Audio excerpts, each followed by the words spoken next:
Hello बच्चों। तो आज के इस लेक्चर के अंदर हम लोग जो बात करेंगे, एक चैप्टर है, वो चैप्टर का नाम है सर्कुलर मोशन। और ये सर्कुलर मोशन अगर जेई के पर्सपेक्टिव से देखा जाए तो काफ़ी इंपॉर्टेंट चैप्टर है, क्योंकि जेई वाले करते क्या है कि बच्चों डायरेक्ट इस चैप्टर में से सवाल पूछ लेते हैं। अगर इस चैप्टर में से ना भी पूछे तो वो क्या करते हैं, दूसरे चैप्टर के अंदर इस चैप्टर के कॉन्सेप्ट को मिक्स करके उसमें से सवाल पूछ लेते हैं। तो बहुत इंपॉर्टेंट चैप्टर है और बहुत ही प्यारा चैप्टर है। आइए इस चैप्टर को हम लोग समझते हैं। तो मैंने जैसे कि यहाँ लिखा हुआ है कि सर्कुलर मोशन, तो पहले तो हम ये समझते हैं कि सर्कुलर मोशन होता क्या है। तो अगर इसको मैं बताऊं, जैसे कि मान लीजिए सबके घर में पंखे होते हैं। अगर वो पंखा जब चल रहा है, तो पंखा जब चल रहा है तो पंखे की जो ब्लेड की जो कॉर्नर है या फिर जो लास्ट वाला जो पॉइंट है या उनकी नोक है, तो वो उन नोक का जो मोशन होता है वो कौन सा मोशन होता है, सर्कुलर मोशन होता है। ठीक है, क्योंकि वो नोक जो है, जो नोक का मोशन हो रहा है, वो पंखे का जो बीच वाला पार्ट होता है उस फिक्स्ड पॉइंट के अबाउट वो इस तरह से मोशन करता है कि उसका फिक्स्ड पॉइंट से उस पॉइंट के बीच का सेपरेशन, यानी फिक्स्ड पॉइंट से, यानी बीच वाला पॉइंट से लास्ट वाला जो कॉर्नर वाला जो नोक है उसके बीच का सेपरेशन हमेशा क्या रहता है, कांस्टेंट। तो इस तरह के मोशन को हम क्या बोलते हैं, सर्कुलर मोशन। आइए थोड़ा सा और इसको अच्छे से समझने की कोशिश करते हैं। मान लीजिए कि जैसे कि बेटा देखिएगा, यहां पर ये एक फिक्स्ड पॉइंट है आपका O। ठीक है, तो ये कोई एक पार्टिकल है P यहां पर है। ठीक है, जब वो पार्टिकल P यहां पर है और O यहां है, तो इनके बीच का सेपरेशन मैंने R मान लिया। सपोज कितना है, R। जब ये पार्टिकल यहां से चलते चलते चलते चलते यहां कहीं आ गया, तब भी इस पार्टिकल P का इस O से O के इस पार्टिकल P का O से जो सेपरेशन है वो अभी भी क्या है, कांस्टेंट है। फिर से ये पार्टिकल चलते चलते चलते यहां कहीं आ गया सपोज, तो ये पार्टिकल P यहां आ गया। अभी भी आप देखेंगे तो इस O पॉइंट से इस पार्टिकल के बीच का सेपरेशन अभी भी क्या है, R ही है। मतलब क्या है, कांस्टेंट ही है। बस इसमें ये ध्यान रखना कि जो ये O पॉइंट है, ये आपका O पॉइंट क्या होना चाहिए, फिक्स्ड होना चाहिए। तो मैंने क्या बोला, किसी प्लेन के अंदर, किसी प्लेन के अंदर किसी फिक्स्ड पॉइंट के अबाउट कोई पार्टिकल P है, वो इस तरह से चल रहा है कि उस पार्टिकल P का O के साथ जो सेपरेशन है वो हमेशा क्या रहे, कांस्टेंट रहे। वो हमेशा क्या रहे बच्चों, कांस्टेंट रहे। तो इस तरह के मोशन को हम क्या बोलेंगे, सर्कुलर मोशन बोलेंगे। तो आइए इसको लिखते हैं। मैं ये लिख रहा हूं, व्हेन अ पार्टिकल मूव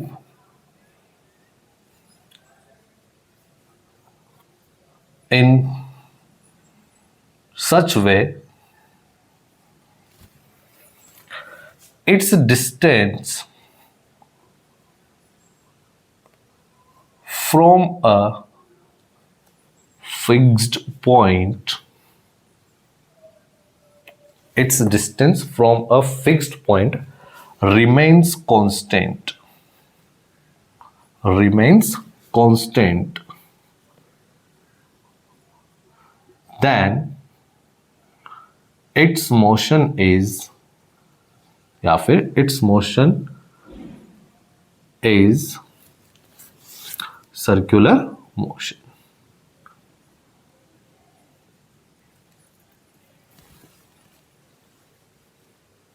अब when a particle move in a plane, sorry बेटा यहां पे आएगा, in a plane such that its distance from a fixed point remains constant, then its motion is called circular motion। ये आपका जो O point fixed point है और जो आपका पार्टिकल मोशन कर रहा है, उनके बीच का सेपरेशन अगर कांस्टेंट है, तो इस तरह के मोशन को हम बोलते हैं सर्कुलर मोशन। तो मैं यहां बोलूंगा कि आपका जो OP सेपरेशन है वो आपका क्या होना चाहिए, कांस्टेंट। और इस तरह के मोशन के अंदर ओपी को हम बोलते हैं रेडियस। क्या बोलते हैं बच्चों? इसको हम बोलेंगे रेडियस। ठीक है, आई होप कि आपको इतनी सी बात तो समझ में आ गई होगी। एक बात यहाँ पे ध्यान रखने वाली बात यह है कि मान लीजिए कि आपका ये कोई पार्टिकल पी है, सपोज यहाँ पे एक पार्टिकल पी है, तो इस पार्टिकल पी के पास ना तो बाहर की तरफ कोई डायरेक्शन होनी चाहिए, ना ही अंदर की तरफ कोई डायरेक्शन होनी चाहिए। क्यों सर, ऐसा क्यों बोल रहे हो आप? बेटा अगर बाहर की तरफ इसके पास डायरेक्शन हुई तो वो किस कारण होगी? सॉरी मैंने उल्टा बोल दिया। मैं यहां पे बोलना चाहता था कि इस पॉइंट P के पास बाहर की तरफ ना तो कोई वेलोसिटी होनी चाहिए, सॉरी बच्चों मैंने उल्टा बोल दिया। मैं ये बोलना चाह रहा था कि इस P पॉइंट के पास ना तो बाहर की तरफ कोई वेलोसिटी होनी चाहिए, ना ही अंदर की तरफ कोई वेलोसिटी होनी चाहिए। अगर इस P पॉइंट के पास बाहर की तरफ कोई वेलोसिटी है तो हम उसको बोलेंगे वेलोसिटी ऑफ सेपरेशन, क्योंकि O पॉइंट से उसका सेपरेशन बढ़ जाएगा उस वेलोसिटी के कारण। अगर अंदर की तरफ उसके पास कोई वेलोसिटी हुई तो हम बोलेंगे उसको वेलोसिटी ऑफ अप्रोच। तो इस तरह के मोशन में इस पार्टिकल के पास ना किसी प्रकार की वेलोसिटी ऑफ सेपरेशन होना चाहिए, ना ही वेलोसिटी ऑफ अप्रोच होना चाहिए, क्योंकि अगर वेलोसिटी ऑफ सेपरेशन हुआ या वेलोसिटी ऑफ अप्रोच हुआ तो उस फिक्स्ड पॉइंट के साथ उसका जो डिस्टेंस है वो कांस्टेंट नहीं रहेगा, और अगर कांस्टेंट नहीं रहा तो हम बोल ही नहीं पाएंगे कि वो सर्कुलर मोशन है। तो इस पार्टिकल के पास अगर सर ना तो बाहर की तरफ वेलोसिटी है, ना ही अंदर की तरफ वेलोसिटी, तो वेलोसिटी इसके पास कहाँ रहनी चाहिए? इसके पास वेलोसिटी रहनी चाहिए ओपी लाइन के परपेंडिकुलर। इस ओपी लाइन की क्या होनी चाहिए? परपेंडिकुलर। तो मैं यहां पे एक लाइन लिख सकता हूं कि जो वेलोसिटी है शुड बी perpendicular to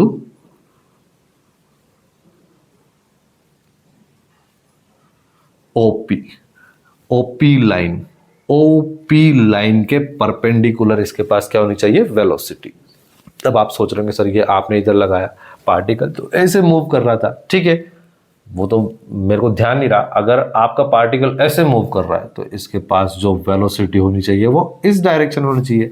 अगर पार्टिकल ऐसे मूव कर रहा होता तो इसके पास डायरेक्शन कैसे होनी चाहिए?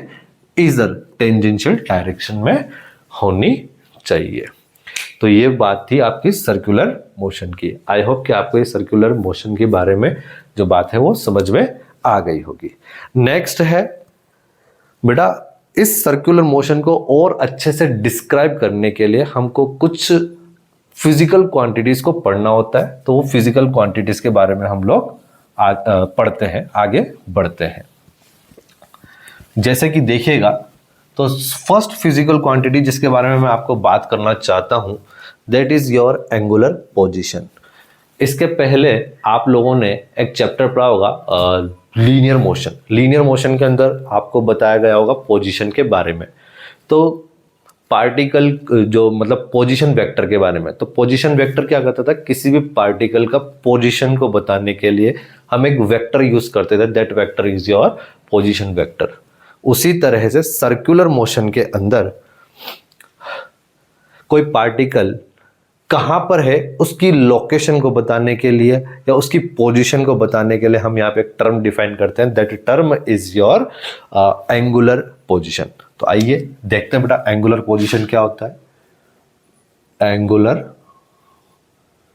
पोजीशन देखिएगा बच्चों, अच्छे से समझिएगा, ढंग से समझिएगा, राइट। तो एंगुलर पोजीशन को बेटा मैं थीटा से रिप्रेजेंट कर रहा हूं। किससे रिप्रेजेंट कर रहा हूं? थीटा से। जैसे कि मान लीजिएगा ये आपका एक सर्कल है, सपोज ये आपकी वाई एक्सिस और ये एक्स एक्सिस। आपका कोई पार्टिकल है जो यहां से चलते चलते चलते चलते सपोज यहां कहीं आ गया, ठीक है, और ये आपका ओ है जो कि फिक्स्ड पॉइंट है। तो ये आपका पार्टिकल पी है जो इस एक्स एक्सिस के साथ कितना एंगल ट्रेवल किया है। जब ये पार्टिकल यहां से यहां पहुंचा, सपोज ये यहां पहुंच गया, मतलब यहां पर है पार्टिकल, तो इस एक्सिस के साथ ये कितना एंगल सस्टेन किया है, that angle is your angular position. तो मैंने आपको वही बोला कि एंगुलर पोजीशन क्या होता है बेटा। एंगुलर पोजीशन एक ऐसी फिजिकल क्वांटिटी है जो कि सर्कल के ऊपर किसी पार्टिकल की पोजीशन को बताती है। तो मैं लिख सकता हूं it tells about the position of particle, the position of particle on circle, circle के ऊपर किसी पार्टिकल की पोजीशन को कौन बताता है? एंगुलर पोजीशन बताता है। सपोज आपका पार्टिकल यहां पे है, सपोज यहां पर है, तो ये एंगल कितना हो गया बच्चों? 0 डिग्री हो गया। एंगल कितना हो गया? 0 डिग्री हो गया। तो उसका एंगुलर पोजीशन हम क्या बोलेंगे? 0 डिग्री। मान लीजिए ये एंगल ऐसे, मतलब ये पार्टिकल कभी ना कभी यहां पर आ गया, तो ये इसके साथ एक्स एक्सिस के साथ कितना एंगल बना लिया? 90 डिग्री। तो हम क्या बोलेंगे? उस पार्टिकल का एंगुलर पोजीशन क्या होगा बच्चों? 90 डिग्री होगा। तो यहां पर एक छोटी सी बात यह है कि अगर इसकी यूनिट पूछी जाए तो आप क्या बताओगे? इसकी यूनिट जो होगी वो होगी मेरे बच्चों रेडियन। ठीक है, एंगल है ना बेटा, एंगल की यूनिट, ऐसा यूनिट तो रेडियन ही होती है, डिग्री में तो हम लोग यूज करते ही नहीं है। और अगर कभी पूछ लिया जाए कि इसकी डायमेंशन क्या होगी, तो ये तो हम लोग पहले ही पढ़ चुके कि ये डायमेंशन लेस क्वांटिटी है। Next is it is your dimension less, dimension less physical quantity है। कौन सी क्वांटिटी बच्चों? डायमेंशन लेस फिजिकल क्वांटिटी है। तो मैं लिख भी देता हूं बच्चों, ये मान लीजिए ये ए पॉइंट है और ये बी पॉइंट है। 4 point A angular position is your 0 degree and 4 point B angular position is your 90 degree, जो कि पार्टिकल की पोजीशन को बताता है सर्कल के ऊपर। उस टर्म को हम बोलते हैं, या फिर उस फिजिकल क्वांटिटी को बोलते हैं एंगुलर पोजीशन। आई होप कि आपको अच्छे से समझ में आ गया होगा। नेक्स्ट आगे की तरफ बढ़ते हैं बच्चों। जिस तरह से लीनियर मोशन के अंदर हम लोगों ने पोजीशन वेक्टर के बाद हमने डिस्प्लेसमेंट की बात करी थी, उसी तरह से इस चैप्टर के अंदर हम लोग अब बात करेंगे एंगुलर डिस्प्लेसमेंट की। किसकी बात करेंगे बच्चों? एंगुलर डिस्प्लेसमेंट की। तो आइए स्टार्ट करते हैं। Angular displacement. बड़ा मैंने आपको लीनियर मोशन के अंदर डिस्प्लेसमेंट की जो डेफिनेशन बताई थी ना बच्चों, डिस्प्लेसमेंट की डेफिनेशन बताई थी, change in position. Change in position को हम क्या बोलते थे? डिस्प्लेसमेंट बोला करते थे। तो यहां पर आप क्या बोल सकते हो? Change in angular position. क्या बोलोगे? Change in angular position is angular displacement. कैसे बोलते हैं देखते हैं। मान लीजिए ये कोई एक सर्कल है, सपोज बच्चों ये एक सर्कल है, ये आपकी वाई एक्सिस और ये आपकी एक्स एक्सिस। दिख रहा है कि नहीं दिख रहा? दिख रहा होगा बेटा, कोई बात नहीं, थोड़ा सा टेढ़ा हो गया, इसको सही कर देते हैं।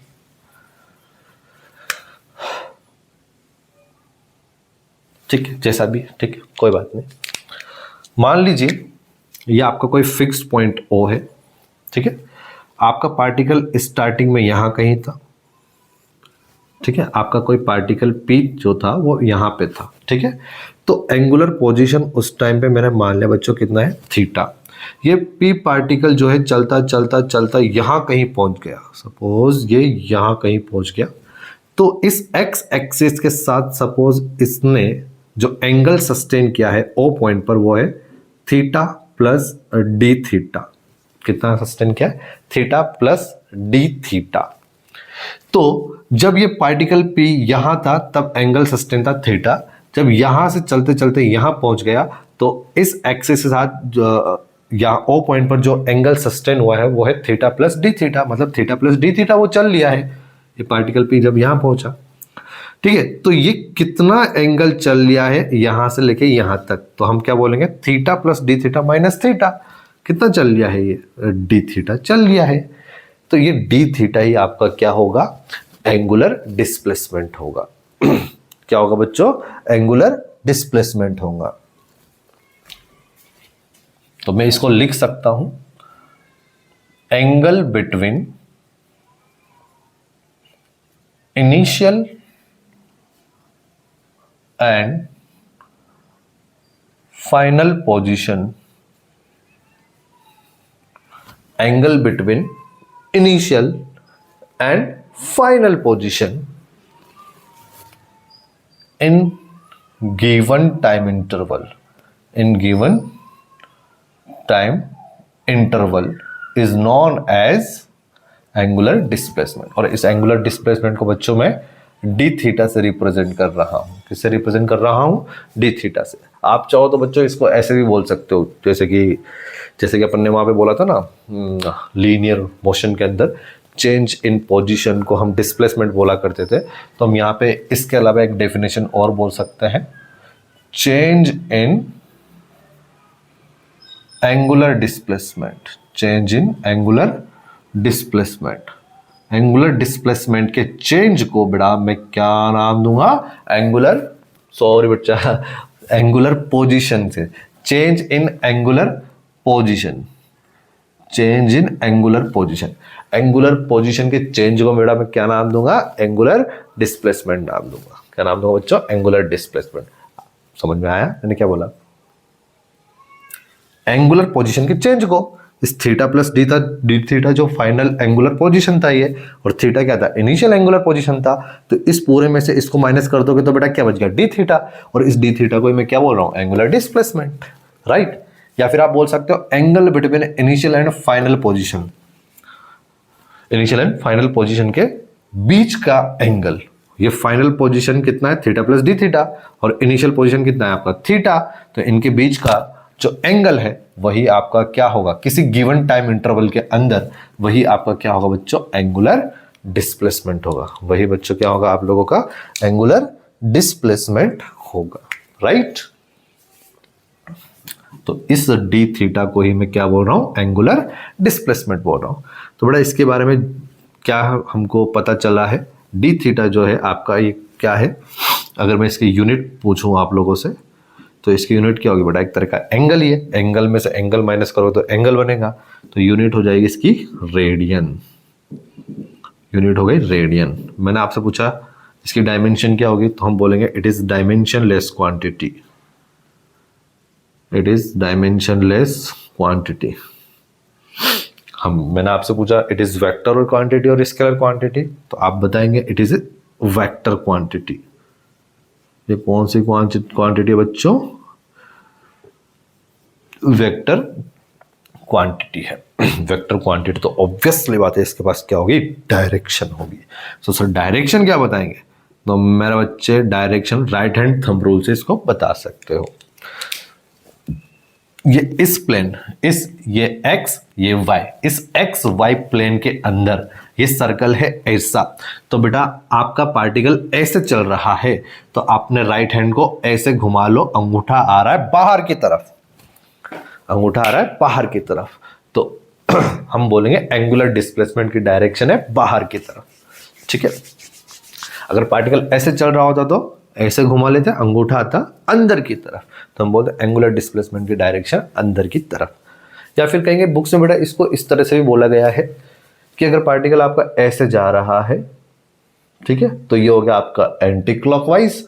और अगर पार्टिकल ऐसे आ रहा है तो हम बोलेंगे एंगुलर डिस्प्लेसमेंट की डायरेक्शन है क्लॉकवाइज। इसको थोड़ा सा और मैं अच्छे से बताना चाहता हूं, वो क्या है बच्चों, देखिएगा। मान लीजिए,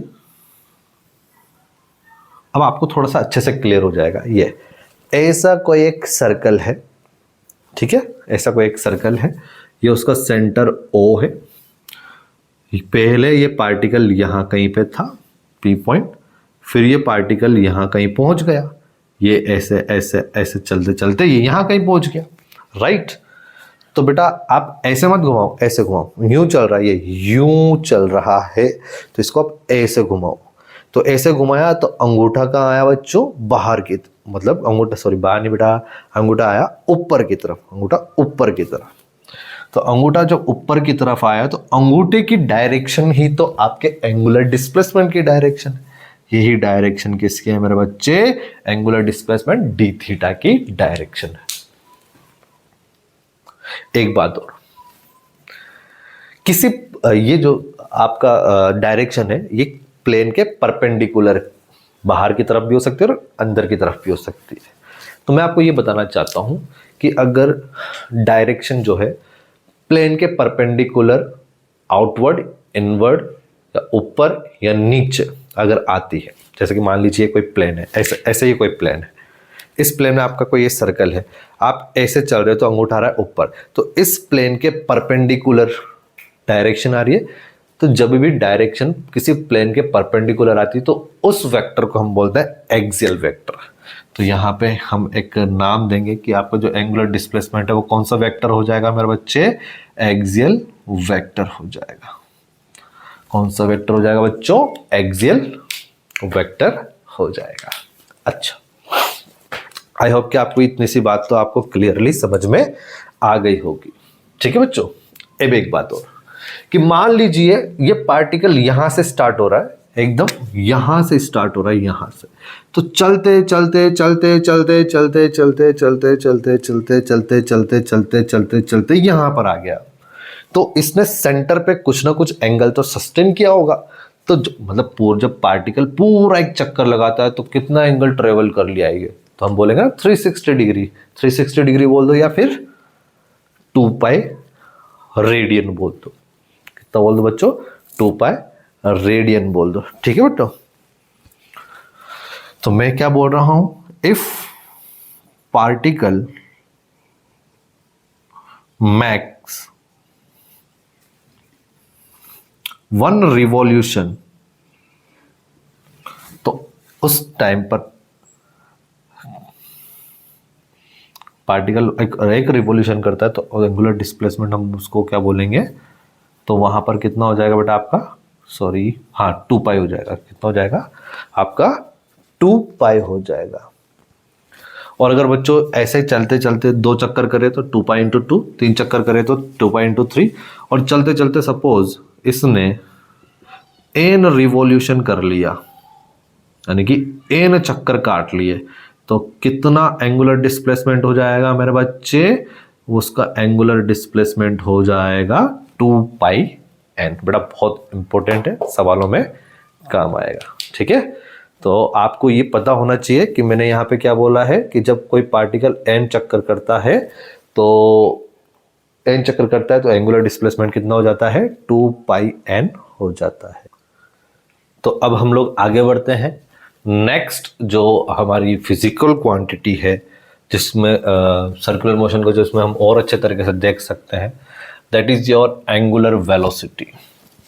क्या है मेरे बच्चों, एंगुलर वेलोसिटी। आइए क्या होता है एंगुलर वेलोसिटी, उसको भी अपन बारी बारी से समझते हैं।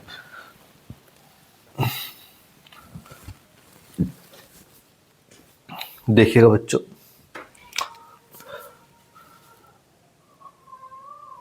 एंगुलर वेलोसिटी, इस एंगुलर वेलोसिटी को मेरे बच्चे मैं ओमेगा से रिप्रेजेंट करूंगा। देखो यार, आप जो लेक्चर है वो थोड़ा सा आपका क्या हो सकता है, बोरिंग हो सकता है, क्योंकि हम लोग जो पढ़ रहे हैं वो थोड़ा थ्योरेटिकल ही पढ़ रहे हैं।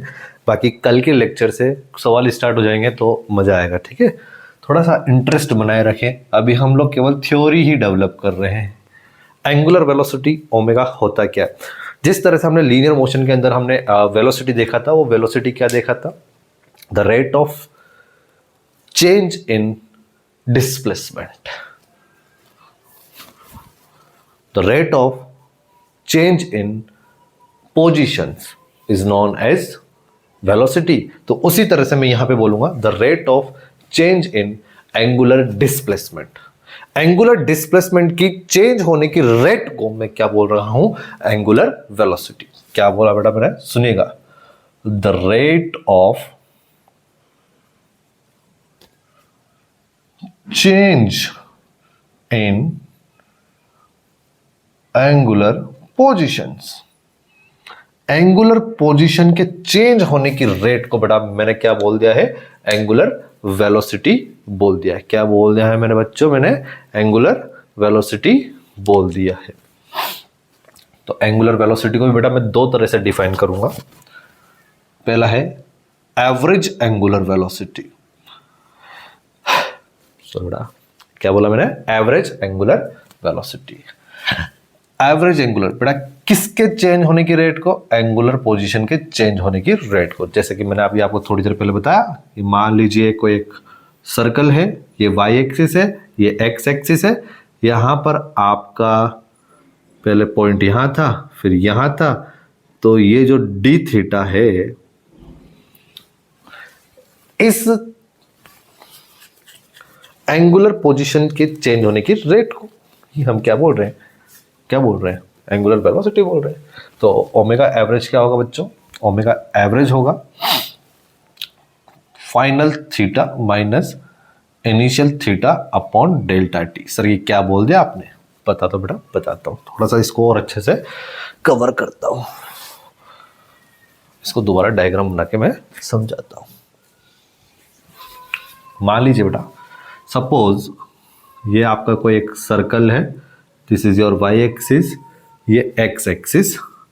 पहले पार्टिकल आपका यहां कहीं था स्टार्टिंग में, इनिशियली आपका पार्टिकल यहां कहीं था, और ये कितना एंगल है बेटा, सपोज ये थीटा इनिशियल है, ठीक है। जब ये पार्टिकल चलते चलते यहां कहीं आ गया तो ये कितना एंगल है आपका, थीटा फाइनल, ठीक है। ये फाइनली यहां पर आ गया, तो थीटा फाइनल में थीटा इनिशियल को माइनस कर दोगे तो आपका ये क्या बच जाएगा, ये वाला एंगल बच जाएगा। तो इसको मैं क्या बोलूंगा, theta final minus theta initial.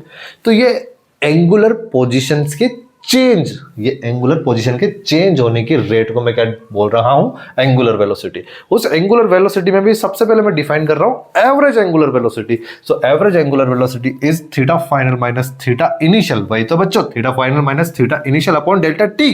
कितने टाइम के इंटरवल के अंदर हुआ ये, सपोज इनिशियल में ये यहां पे इनिशियली जब ये पहुंचा वो किसी टाइम टी पर था, किसी टाइम टी पर था, और ये जब ये यहां पहुंचा तो ये पहुंचा T plus delta T time के अंदर।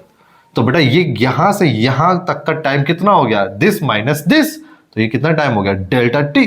तो डेल्टा टी टाइम के अंदर उसका एंगुलर पोजीशन कितना चेंज हुआ, that is your average angular velocity. Sir इसको मैं ऐसे लिख सकता हूं क्या, delta theta upon delta T. Yes बेटा, याद करो मैंने स्टार्टिंग में आपको बताया था मैथमेटिकल टूल्स में डेल्टा वर्ड जहां आ जाता है वहां हम क्या डिफाइन करते हैं, एवरेज। डेल्टा मतलब फाइनाइट टाइम इंटरवल के, बड़े टाइम इंटरवल के हम लोग क्या डिफाइन करते हैं, एवरेज। तो यहां पर average angular velocity defined for finite time interval,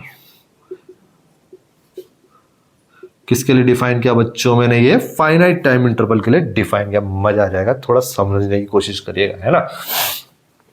अगर मैंने आपसे इसकी यूनिट पूछी, यूनिट बताओ बच्चों, यूनिट है सर, इसकी यूनिट जो होती है वो तो क्या होती है, रेडियन। तो इसकी यूनिट हो जाएगी बेटा रेडियन पर सेकेंड। मैंने आपसे इसका डायमेंशन पूछा मेरे बच्चों, तो इसका जो डायमेंशन होगा, रेडियन क्या है बेटा, एंगल, एंगल का कोई डायमेंशन होता नहीं है, तो नीचे क्या है, सेकेंड मतलब टाइम, टाइम का डायमेंशन क्या होता है, टी, तो टी ऊपर जाएगा तो T minus one, that is your dimension. अच्छा sir, average angular velocity is vector और स्केलर, तो बेटा मैं आपसे बोलूंगा इट इज स्केलर क्वांटिटी। ओहो सर ये क्या बोल दिया आपने, आप पहले कुछ बोले और अभी कुछ बोले। हाँ बेटा, मैंने कुछ पहले कुछ नहीं बोला, पहले तो मैंने ये बोला था कि एंगुलर पोजीशन जो होता है वो आपका कौन सी क्वांटिटी होती है, वेक्टर। फिर सर आपने बोला कि एंगुलर पोजीशन वेक्टर क्वांटिटी होती है, तो चेंज इन एंगुलर पोजीशन भी वेक्टर क्वांटिटी होती है। हाँ बेटा,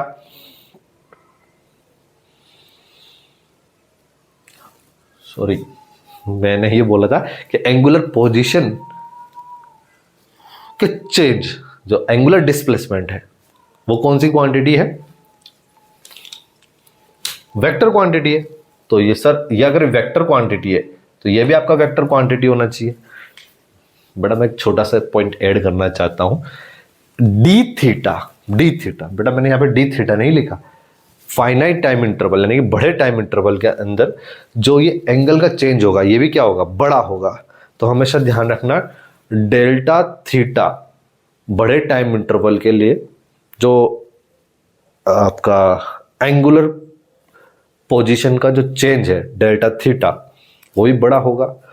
तो डेल्टा थीटा हमेशा कौन सी क्वांटिटी होती है, स्केलर क्वांटिटी होती है।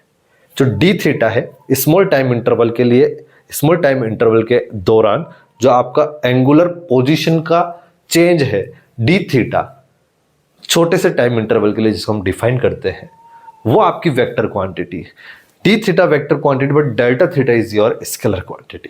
तो डेल्टा थीटा स्केलर है, इसलिए मैंने आपको बोला कि एवरेज एंगुलर वेलोसिटी भी कौन सी क्वांटिटी होगी, स्केलर क्वांटिटी होगी। आई थिंक आपको समझ में आया होगा यार, कुछ तो समझ में आया होगा। क्लियर है क्या इतनी सी बात? अगर आपको इतनी सी बात क्लियर है तो बड़ा मैं इसमें ही आपको इंस्टेंटेनियस एंगुलर वेलोसिटी के बारे में बता देता हूं। इंस्टेंटेनियस एंगुलर वेलोसिटी क्या होती है मेरे बच्चे? ये सारी चीज यहां पे आपने delta theta upon delta T लिखा है, तो ये हो जाएगा छोटे से टाइम इंटरवल के दौरान कितना छोटा सा एंगुलर पोजीशन में चेंज हुआ है, वो छोटे सा एंगुलर पोजीशन में जो चेंज कितने टाइम में हुआ है डिवाइड बाई वो time is your instantaneous angular velocity. या तो उसको आप एंगुलर वेलोसिटी बोल दो या इंस्टेंटेनियस एंगुलर वेलोसिटी बोल दो। D theta is your vector quantity, तो बेटा आपका ओमेगा भी इंस्टेंटेनियस वाला भी कौन सी क्वांटिटी, वेक्टर। सर हमको पता है कि डी थीटा की जो डायरेक्शन होगी वो प्लेन में जो पार्टिकल मोशन कर रहा है उस प्लेन के परपेंडिकुलर ऊपर या फिर नीचे होगी। तो जो डायरेक्शन डी थीटा की है वही डायरेक्शन ओमेगा की होगी। तो बेटा वही यूनिट तो क्या ही होगा, रेडियन पर सेकेंड। डायमेंशन क्या होंगी, t-1। ओके बच्चों, next it is vector scalar, it is vector quantity, और वेक्टर क्वांटिटी है तो बेटा इसके पास क्या होगी, डायरेक्शन। और जो डायरेक्शन होंगे ना मेरे बच्चे, वो direction along the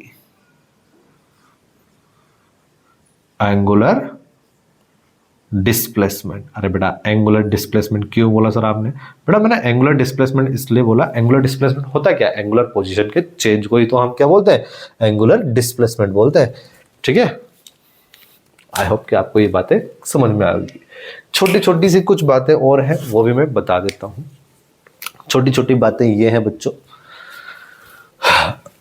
I hope कि आपको इतनी सी बातें तो क्लियरली समझ में आ गई होंगी। छोटी छोटी 2-3 बातें हैं वो भी आपको क्लियरली समझा देता हूं।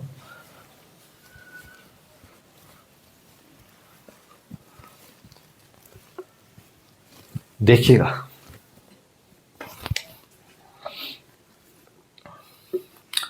ये कोई एक सर्कल है,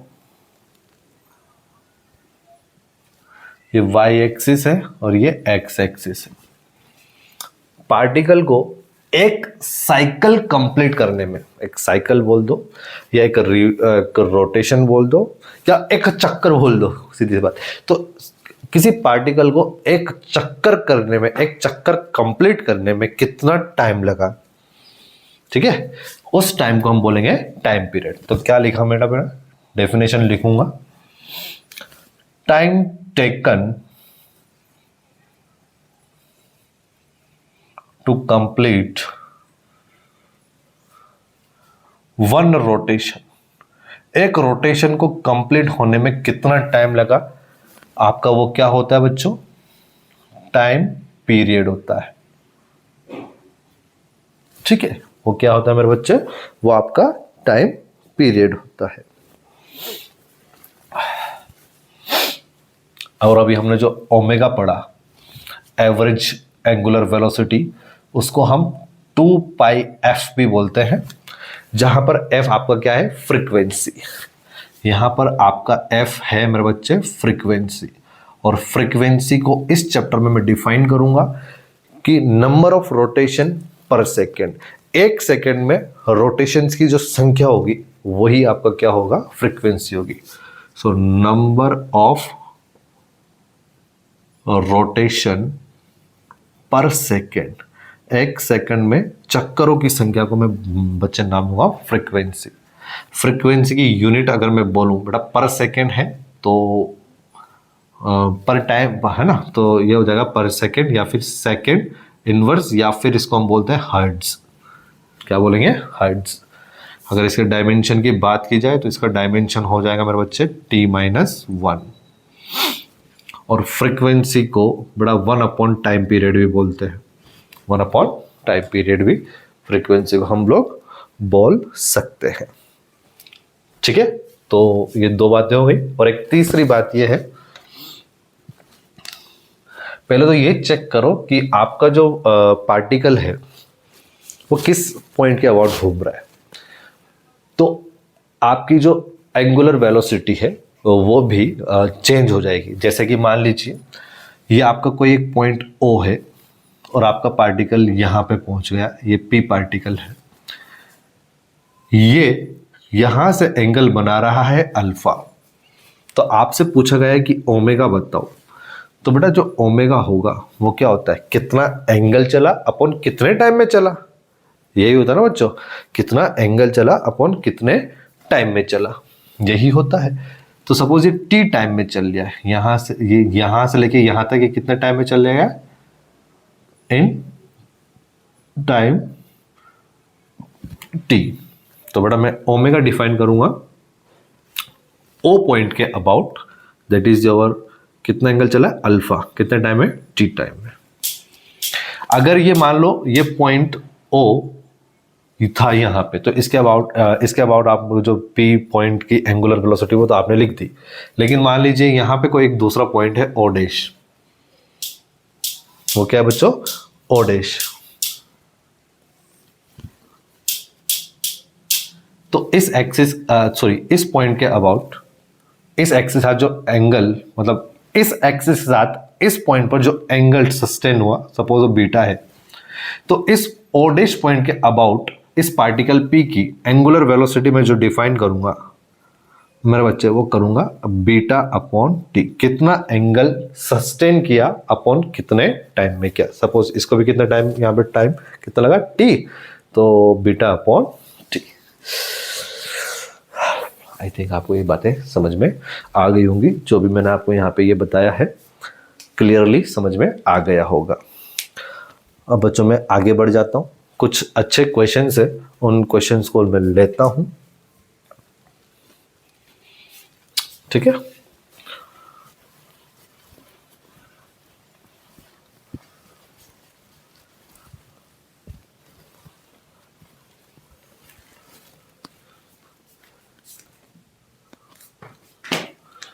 एक सवाल पूछा जा सकता है बच्चों, वो सवाल इस तरह से पूछा जाता है, calculate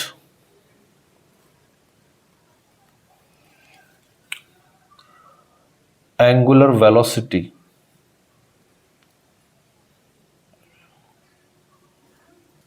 of R end of clock। घड़ी के अंदर जो घंटे की सुई है उसके द्वारा कितना एंगुलर वेलोसिटी, जो घड़ी की सुई है उसकी एंगुलर वेलोसिटी, कौन सी वाली बेटा, एवरेज एंगुलर वेलोसिटी आपको फाइंड आउट करनी है। तो बेटा हमको पता है एवरेज एंगुलर वेलोसिटी का फॉर्मूला क्या होता है। पहले तो आप देखो घंटे की सुई, जो घंटे की सुई है उसको पूरा एक चक्कर कर, जब वो पूरा एक चक्कर करता है तो सेंटर पे कितना एंगल सस्टेन करता है, वो 2 पाई। थोड़ी देर पहले मैंने नोट में लिखा है आपको, तो कितना एंगल सस्टेन करता है 2 पाई अपॉन कितने टाइम में करता है बच्चों, वो 12 घंटे में। जो घंटे की सुई है कितने टाइम में पूरा चक्कर लगाती है, 12 घंटे में, डिवाइडेड बाय 12 आवर।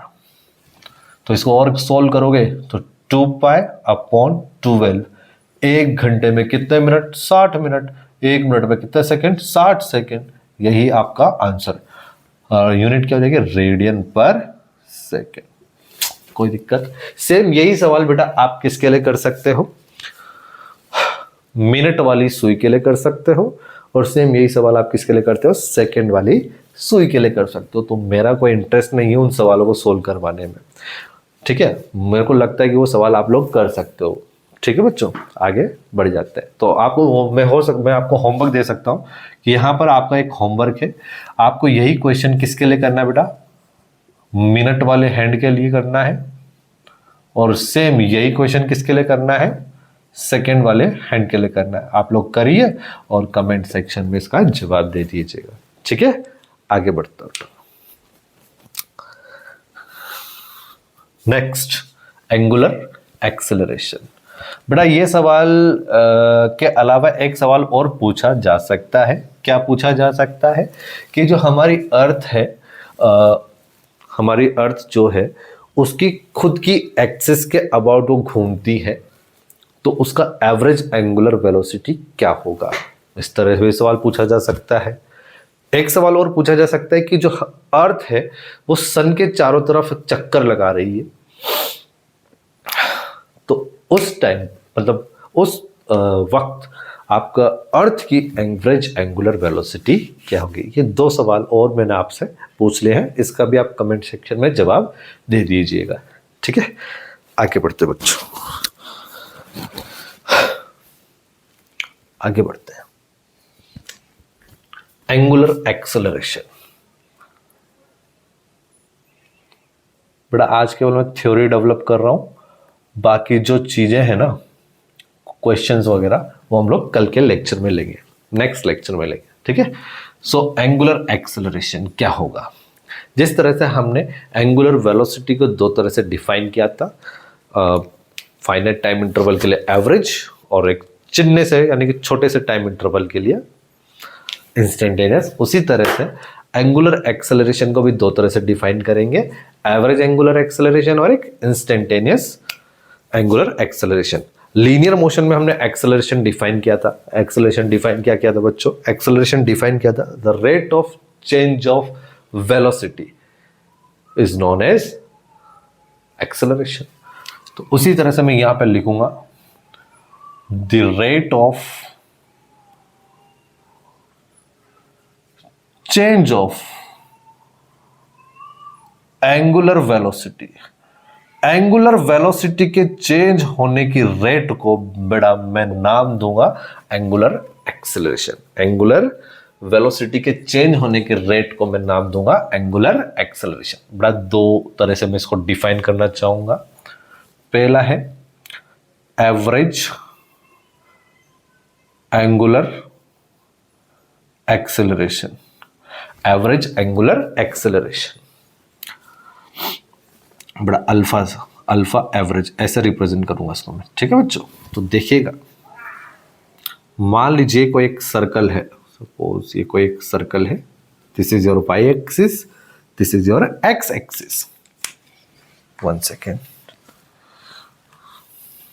ठीक है बच्चों, पार्टिकल स्टार्टिंग में यहां पे कहीं था, तो उस टाइम किसी टाइम टी पर एंगुलर वेलोसिटी थी ओमेगा इनिशियल। ठीक है, किसी time T plus delta T time पर एंगुलर वेलोसिटी है फाइनल ओमेगा। ठीक है, फाइनल ओमेगा, ओमेगा फाइनल बोल दो, फाइनल ओमेगा बोल दो। ठीक है, तो डेल्टा टी टाइम के अंदर जो एंगुलर वेलोसिटी में जो चेंज आया उसके रेट को मैं डिफाइन करूंगा एवरेज एंगुलर एक्सेलरेशन। कैसे बच्चों, देखिएगा, alpha average is equal to कितना एंगुलर वेलोसिटी में चेंज हुआ, omega final minus omega initial. Omega final vector minus omega initial vector upon कितने टाइम में चेंज हो बेटा, डेल्टा टी में। बेटा दिस माइनस दिस टाइम करोगे तो डेल्टा टी टाइम ही आएगा ना, तो डेल्टा टी में बेटा ये वेक्टर में से वेक्टर माइनस करोगे तो ये भी वेक्टर क्वांटिटी, या फिर इसको क्या लिख सकते हो, delta omega upon delta T. Delta omega upon delta T. इसके बारे में जो भी बात आपको पता चलती है वो लिखते हैं। यूनिट के बारे में बेटा मैंने आपसे पूछा इसकी यूनिट क्या होगी, तो इसकी यूनिट जो होती है ओमेगा की रेडियन पर सेकेंड होती है अपॉन सेकेंड। रेडियन पर सेकेंड क्या हो गया, रेडियन पर सेकेंड स्क्वायर, रेडियन पर सेकेंड स्क्वायर। बेटा मैंने आपसे डायमेंशन पूछा तो सीधी सी बात, नो बकवास, टी की पावर -2 हो जाएगा। ठीक है, आगे बढ़ते हैं। इट इज वेक्टर और स्केलर, ऑब्वियसली बात है सर, वेक्टर माइनस वेक्टर तो ये vector, it is a vector quantity. मेरे बच्चे कौन सी क्वांटिटी है? Vector quantity. और वेक्टर क्वांटिटी तो बड़ा इसके पास क्या होगी? डायरेक्शन होगी। और सर डायरेक्शन क्या होगी? और जो चेंज इन एंगुलर वेलोसिटी की डायरेक्शन होगी वही डायरेक्शन किसकी होगी? अल्फा एवरेज की डायरेक्शन। इसकी डायरेक्शन है चेंज इन एंगुलर वेलोसिटी। बड़ा एंगुलर वेलोसिटी नहीं बोला मैंने बोला है एंगुलर वेलोसिटी के चेंज की जो डायरेक्शन है वही डायरेक्शन आपके अल्फा एवरेज की होगी। ठीक है, फिर उसके बाद हम लोग डिफाइन करते हैं बेटा क्या? इंस्टेंटेनियस एक्सेलरेशन हम लोग डिफाइन करते हैं। इंस्टेंटेनियस एक्सेलरेशन एक छोटे से टाइम इंटरवल के दौरान छोटी सी एंगुलर वेलोसिटी में जो चेंज हुआ है उसको हम बोलेंगे इंस्टेंटेनियस एंगुलर एक्सेलरेशन। या फिर आप ऐसे भी बोल सकते हो,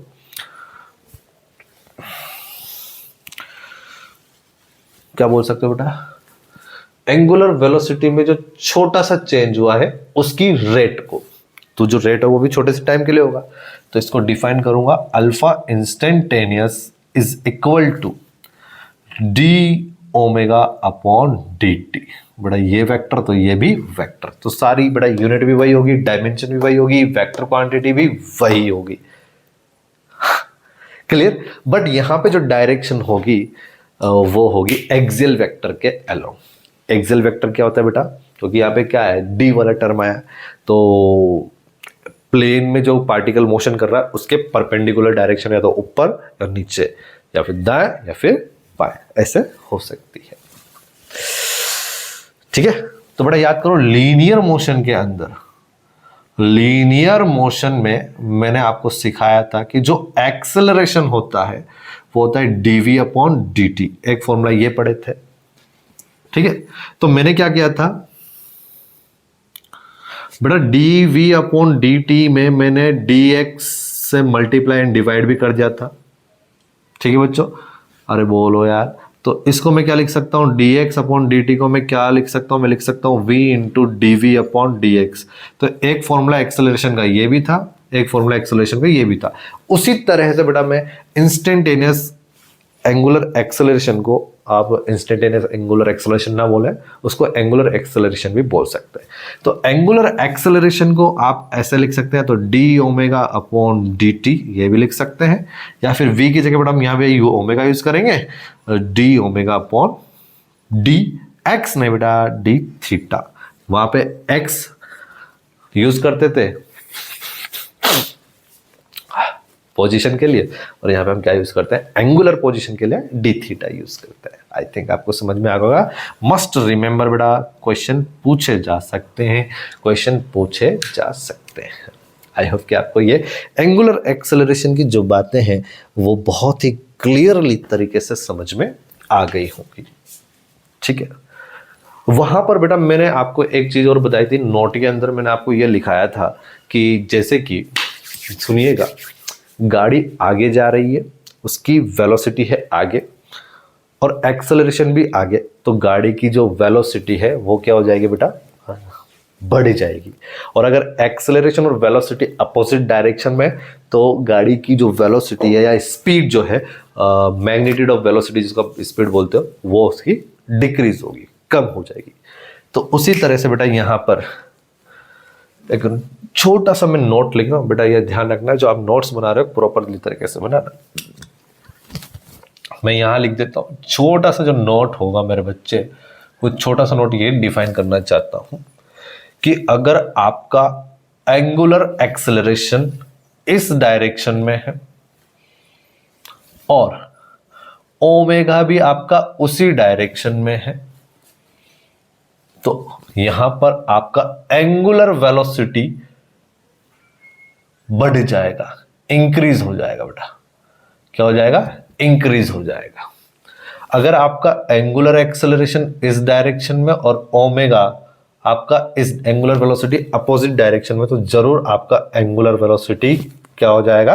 घट जाएगा। सेम वही चीज कि एक्सेलरेशन और वेलोसिटी सेम डायरेक्शन है, तो वेलोसिटी ऑफ व्हीकल बढ़ जाएगी, अगर दोनों अपोजिट डायरेक्शन में तो आपका व्हीकल की जो वेलोसिटी है वो घट जाएगी। सेम वही चीज, सेम वही चीज। आई थिंक आपको समझ में आ गया होगा। एक छोटा सा सवाल करते हैं बेटा, फिर इस लेक्चर को खत्म करते हैं। छोटा सा सवाल करते हैं, ठीक है बच्चों?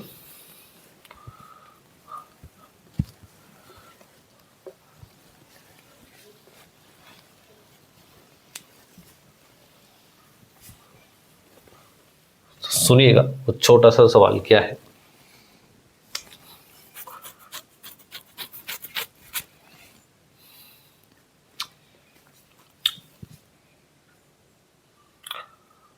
Angular velocity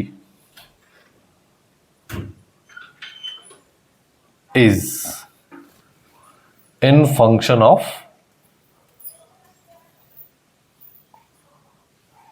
theta. ठीक है, आपको दे रखा omega is equal to under root के अंदर 49 प्लस थीटा, ऐसे दे रखा है। तो देन आपसे पूछा है फाइंड दी एंगुलर एक्सेलरेशन। बेटा एंगुलर एक्सेलरेशन बोल दो या इंस्टेंटेनियस एंगुलर एक्सेलरेशन बोल दो, सेम बात है। बेटा ये सवाल हम लोग है ना लीनियर मोशन के अंदर भी करते हैं, अगर आपको याद आ रहा होगा तो ये वाला सवाल, सेम सवाल हम लीनियर मोशन में भी करते हैं, बट वहां पे थीटा की जगह एक्स आ जाता है और ओमेगा की जगह वहां पे वेलोसिटी वी आ जाती है। बेटा कुछ याद आ रहा होगा, ठीक है? तो कैसे करेंगे बेटा, समझते हैं इसको। मैंने क्या किया, ओमेगा इज इक्वल टू, मैंने इज इक्वल टू आपको दे रखा है अंडर रूट के अंदर 49 प्लस थीटा, दोनों साइड का स्क्वायर करोगे, so omega square is equal to 49 plus theta, right? अब यहां पे ओमेगा स्क्वायर का सॉरी, अब यहां पे दोनों साइड का आपको डिफरेंशिएशन करना है थीटा के रेस्पेक्ट में। तो बेटा क्या करोगे, ओमेगा स्क्वायर का डिफरेंशिएशन हो जाएगा 2 omega into D omega upon D theta, right बच्चों? यही होगा। 49 का क्या हो जाएगा 0 और थीटा का कितना हो जाएगा 1। थीटा का डिफरेंशिएशन थीटा के रेस्पेक्ट में क्या हो जाएगा बच्चों, 1 हो जाएगा।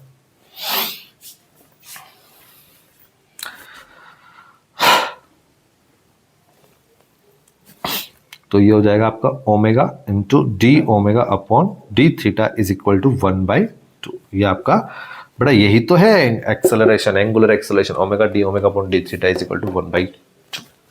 ठीक है, तो ये एक सर इस तरह का एक सवाल पूछे जाते हैं, वो आपको पता होना चाहिए। एक छोटा सा सवाल और करते हैं, फिर इस क्लास को खत्म करते हैं। वो छोटा सा सवाल ये है बच्चों, या फिर एक काम करता हूँ, वो छोटा सवाल आपको होमवर्क के लिए देता हूँ और आप लोग सॉल्व करिएगा। जेई के अंदर पूछा गया वो एक सवाल है, मान लीजिए ये कोई एक सर्कल है, ये कोई एक सर्कल है,